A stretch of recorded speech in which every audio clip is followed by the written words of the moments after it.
Job interviewing is not something we look forward to. It's like one of the worst dates you could possibly go on. It's absolutely 100% one-sided. You're sitting across the table from somebody you don't know, who you want to make sure that they do like you, and you're just having this one-sided conversation as they're grilling you with questions.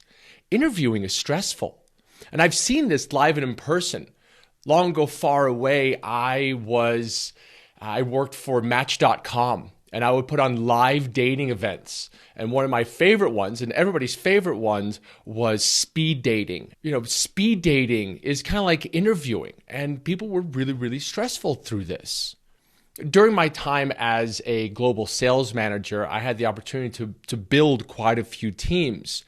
And I took my experiences from Match.com and really brought them to the work environment from an interviewing standpoint with an intention of making people more comfortable and sit down and just have a conversation with that person. And one of the best ones that I ever experienced, one of the best answers to my questions came towards the end of the interview. I asked him what is oftentimes a very popular question to ask, which is, why do you think you'd be a good fit for this job? And John thought about it for a moment, then he looked up at me. He's like, well, I love everything about cycling. He's like, right now, even though I'm a teacher, I volunteer with the local high school to put on mountain biking events, and I teach kids how to mountain bike.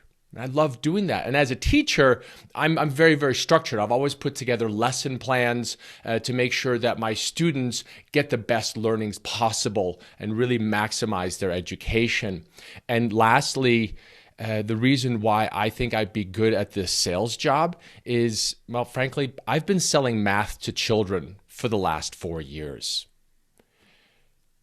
Those three highlights that he gave in that moment for me sealed the deal. It's one of the only times I've reached across the table and I said, the job is yours if you would like it. Because John did so many things right that I'm going to highlight throughout the conversation we're having here today. Because my objective is to share with you 3 best practices when it comes to interviewing, along with a story-telling methodology that you can utilize to improve your ability to find those hire-worthy stories. Because in an interview, what your objective is to make that connection. It's to let the person who you're having a conversation with to get to know, like, and trust you. When we take a look back at John's story, right? Even though you weren't there, me parlaying this story to you, now you know a little bit about John. You know that he was a teacher. You know he built out lesson plans. You know that he was a math teacher. To me, that is absolutely incredible. You can sell math to children.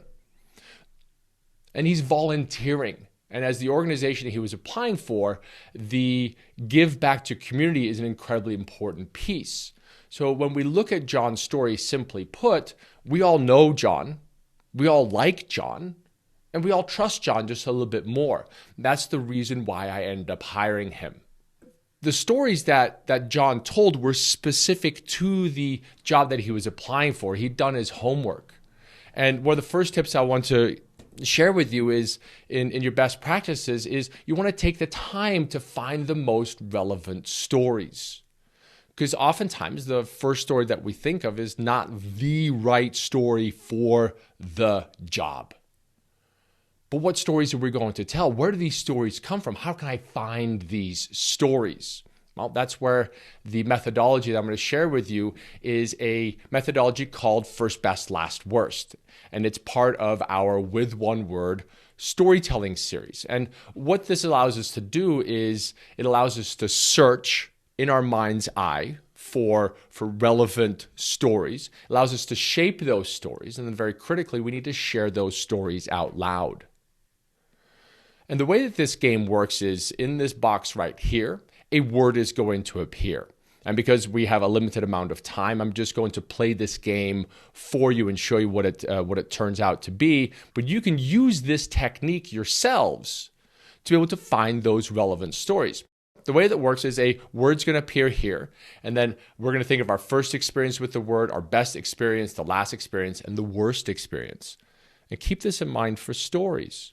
What is terrible for you is oftentimes great for the story because everybody likes a hero's journey.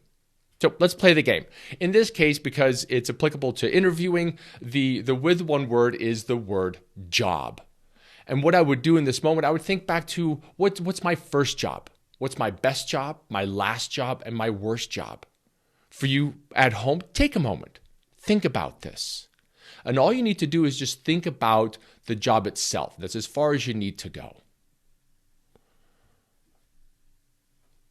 For me, it turns out when I played this game is the first one was Marine Corps. The best one was when I was a river rafting guide. The last one was I was a global sales manager. And the worst job I had was in a bike shop. So we've searched and we've shaped for a story. Now, a story is about a moment in time where something happens. That's the essence of the story. And what we want to do when we're telling a story is we want to place our audience as close to that moment in time as possible. Share the moment in time. And then in an interview, what does it mean to us today? When we listen to John's story, right? Those three things that he's done in selling math is what makes him so hireable because he's been doing this for such a long time. And this brings up the third step. The third step, yes, and also our second practice. Say the story out loud, preferably to somebody else. Toastmasters is a great place to do that. We have a chance to practice and rehearse this on a regular basis. But you want to tell the story out loud. Practicing what I preach. When we come back to this one to share this out loud, if I were practicing for an interview, I may tee up an interview question like, tell me about a time when things didn't go well. And I would most likely tell you my bike shop story. When I was 16 years old, a friend of the family who owned a bike shop got me a job there.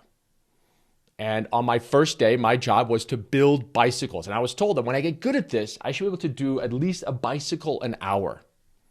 After 8 hours of toiling at the bike shop and being teased by the other mechanics there and really being hamstrung by the other mechanics there because I didn't have my own tools, I had to borrow tools. And they just made it really, really difficult and really uncomfortable for me. And at the end of the day, I left crying. And I never went back. I never wanted to go back.